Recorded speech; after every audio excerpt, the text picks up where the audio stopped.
ಮಲ್ಲಿಕಾ, ಕುದ್ದೂಸ್, ರಸಪುರಿ, ತೋತಾಪುರಿ, ನೀಲಂ ಹೀಗೆ ನೋಡುತ್ತಿದ್ರೆ ಬಾಯಲ್ಲಿ ನೀರು ಬರುತ್ತೆ.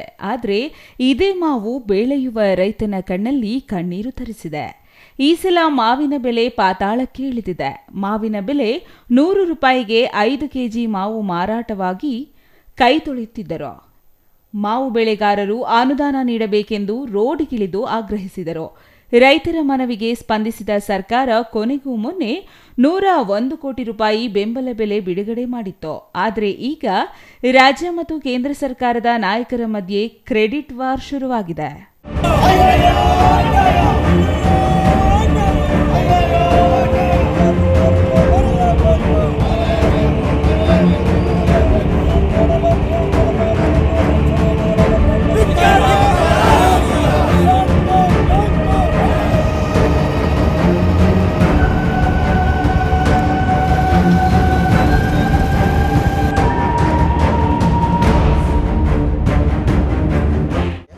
ಜ್ಯೂಸ್ದು ಕೂಡ 40 ರೂಪಾಯಿವರೆಗೂ ಹೋಯ್ತು. ಈ ವರ್ಷ 4 ರೂಪಾಯಿನಿಂದ 5 ರೂಪಾಯಿ ಕೇಳ್ತಾ ಇದ್ದಾರೆ. ನಾವು ತೋಟದಲ್ಲಿ ಹೋದರೆ ನಮ್ಮ ಕೂಲಿ ಕೂಡ ಬರ್ದಿರ ನಾವು ತೋಟದಲ್ಲೇ ಬಿಟ್ಬಿಟ್ಟಿದ್ವಿ. ಇಲ್ಲಿ ಮಾರ್ಕೆಟ್ ಬಂದು ಇಲ್ಲಿ ಒಣಸ್ಕೊಂಡು ಇರೋದು ಯಾಕೆ ಅಂಥೇಳಿ ತೋಟಲ್ಲಿ ಕೀಳ್ದಿರೇ ಹಂಗೆ ಬಿಟ್ಬಿಟ್ಟಿದ್ವಿ. ಲಕ್ಷಾಂತರ ರೂಪಾಯಿ ಬಂಡವಾಳ ಹಾಕಿ ನಾವು ಇವತ್ತು ಬೀದಿ ಪಾಲಾಗ್ಬಿಟ್ಟಿದ್ವಿ.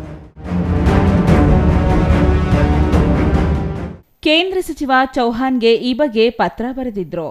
ತಕ್ಷಣವೇ ಬೆಂಬಲ ಬೆಲೆ ಘೋಷಣೆಯಾಗಿದೆ ಅಂತ ಕುಮಾರಸ್ವಾಮಿ ಹೇಳಿದ್ರು. ಆದರೆ ಇದಕ್ಕೆ ತಿರುಗೇಟು ಕೊಟ್ಟಿರುವ ಎಂಸಿ ಸುಧಾಕರ್ ಮಾವಿನ ಬೆಲೆಗೆ ಸರ್ಕಾರ ಗಂಭೀರವಾಗಿ ತೆಗೆದುಕೊಂಡಿತ್ತು. ಕೇಂದ್ರ ಸರ್ಕಾರಕ್ಕೆ ಸಿಎಂ ಪತ್ರ ಬರೆದು ಬೆಂಬಲ ಬೆಲೆಗೆ ಘೋಷಣೆಗೆ ಒತ್ತಾಯಿಸಿದ್ರು. ಯಾರದೋ ಪತ್ರ ಅಂತ ಕೆಲವರು ಪ್ರಚಾರಕ್ಕೆ ಬಳಸಿಕೊಳ್ಳುತ್ತಿದ್ದಾರೆ ಅಂತ ಪರೋಕ್ಷವಾಗಿ ಎಚ್ಡಿಕೆ ಹಾಗೂ ಸಂಸದ ಸುಧಾಕರ್ ವಿರುದ್ಧ ಚಿಕ್ಕಬಳ್ಳಾಪುರದಲ್ಲಿ ವಾಗ್ದಾಳಿ ನಡೆಸಿದರು. ಇತ್ತೀಚೆಗೆ ಮಾವಿಗೆ ಸಂಬಂಧಪಟ್ಟಂತೆ ನಾನೇ ಮಾನ್ಯ ಮುಖ್ಯಮಂತ್ರಿ ಪ್ರಸ್ತಾಪ ಮಾಡಿದ್ದೆ. ಬಹುಶಃ ಇಡೀ ಒಂದು ನನಗೆ ಕೃಷಿ ಮಂತ್ರಿಗಳು ಹೇಳಿದಾಗೆ ಬಹುಶಃ ಪ್ರಪ್ರಥಮವಾಗಿ ಕೇಂದ್ರ ಸರ್ಕಾರ ಯಾವತ್ತು ಮಾವಿಗೆ ಬೆಂಬಲ ಬೆಲೆಗೆ ಸಹಕಾರವನ್ನು ಕೊಟ್ಟಿರಲಿಲ್ಲ. ನಿರಂತರವಾಗಿ ಕೇಂದ್ರ ಸರ್ಕಾರದ ಮೇಲೆ ಒತ್ತಡ ಹಾಕಿ ಕಡೆಗೆ ಅಂತಿಮವಾಗಿ ಅವರು ಒಂದು ಕೆಜಿಗೆ 4 ರೂಪಾಯಿ ಲೆಕ್ಕದಲ್ಲಿ ಅವರು 2 ರೂಪಾಯಿ ಕೊಡೋದು, ರಾಜ್ಯ ಸರ್ಕಾರ 2 ರೂಪಾಯಿ ಕೊಡೋದು. ಇದು ಕೂಡ ಸರ್ಕಾರ ನೇರವಾಗಿ ಮುಖ್ಯ ಕಾರ್ಯದರ್ಶಿಗಳು, ನಮ್ಮ ಕೃಷಿ ಸಚಿವರು, ಕೇಂದ್ರದ ಕೃಷಿ ಸಚಿವರಾಗಿರ್ತಕ್ಕಂಥ ಶಿವರಾಜ್ ಸಿಂಗ್ ಚೌಹಾಣ್ ಅವರ ಜೊತೆ ಸಂಪರ್ಕ ಇಟ್ಕೊಂಡು ವಿಡಿಯೋ ಕಾನ್ಫರೆನ್ಸ್ ಮುಖಾಂತರ ಅವರು ಮನವೊಲಿಸಿ ಅವರು ಅಂತಿಮವಾಗಿ ಅವರು ಆದೇಶವನ್ನು ಮಾಡಿದ್ರು. ಇದರಲ್ಲೂ ರಾಜಕಾರಣ ಮಾಡುವಂಥ ಕೆಲಸ. ಅವರು ಯಾರೋ ಮುಂಚೆನೇ ಯಾಕೆ ಮಾತಾಡಲಿಲ್ಲ? ಸರ್ಕಾರ ಹಂಗಾರೆ ಮಾಡಿದ ಪ್ರಯತ್ನ ಎಲ್ಲ ವ್ಯರ್ಥನ? ಯಾರೋ ಒಬ್ಬರಿಗೆ ಅವರು ಪತ್ರ ಬರೆದ್ರು, ನಾವು ಈ ಥರ ಮಾಡಿದೀವಿ ಅಂತ ಮಾತ್ರಕ್ಕೆ ಹಂಗಾರೆ ಅದು ಮುಂಚಿತವಾಗಿ ವಿಡಿಯೋ ಕಾನ್ಫರೆನ್ಸ್ ಅಲ್ಲಿ ಅವ್ರ ಅನುಮತಿ ಅವರು ಇಲ್ಲ ನಾವು ಕೊಡ್ತೀವಿ ಅಂತ ಹೇಳಿರ್ತಕ್ಕಂಥದ್ದು ಮುಖ್ಯ ಅಲ್ವಾ? ಈ ರೀತಿ ಏನೋ ಪ್ರಯತ್ನ ಮಾಡಿದೆ, ಯಾರೋ ಪ್ರಯತ್ನ ಮಾಡಿರೋದಕ್ಕೆ ಒಂದು ಪತ್ರ ಬಂತು ಅಂತೇಳಿ ಆ ಪತ್ರದಿಂದ ಪ್ರಚಾರ ತಿಳಿದುಕೊಳ್ತಕ್ಕಂಥವ್ರು ಇವತ್ತು ನಾವು ನೋಡ್ತಾ ಇದ್ದೀವಿ. ನಾನು ಈ ಭಾಗದ ಮಾವು ಬೆಳೆಗಾರರ ಪರವಾಗಿ ಕೇಂದ್ರದ ಕೃಷಿ ಸಚಿವರಿಗೆ ಹೃದಯಪೂರ್ವಕವಾದಂಥ ಧನ್ಯವಾದಗಳನ್ನ ತಿಳಿಸಲಿಕ್ಕೆ ಬಯಸ್ತೇನೆ.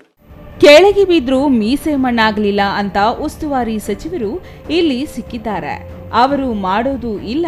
ಕೇಂದ್ರ ಸರ್ಕಾರ ರೈತರ ನೆರವಿಗೆ ಬಂದ್ರೆ ಅವರು ಶಬಾಷ್ಗಿರಿ ಕೊಡೋದು ಬೇಡ, ಆದರೆ ಒಂದು ಕೃತಜ್ಞತೆ ಹೇಳುವ ಸೌಜನ್ಯ ಸಂಸ್ಕಾರ ಅವರಲ್ಲಿ ಇಲ್ಲ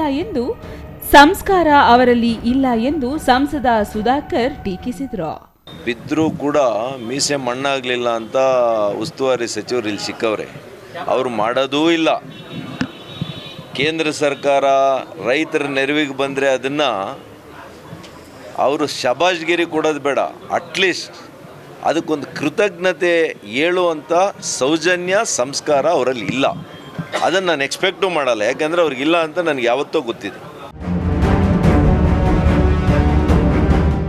ರೈತರು ಮಾವು ಬೆಳೆದು ನೋವು ಅನುಭವಿಸುತ್ತಿದ್ದರೆ ರಾಜಕಾರಣಿಗಳು ಮಾತ್ರ ಅನ್ನದಾತರ ಬೆಂಬಲ ಬೆಲೆ ಹೆಸರಲ್ಲೂ ರಾಜಕಾರಣ ಮಾಡುತ್ತಿರುವುದು ವಿಪರ್ಯಾಸ. Thoudanahalli Ramesh, CTV news, Chikkaballapur.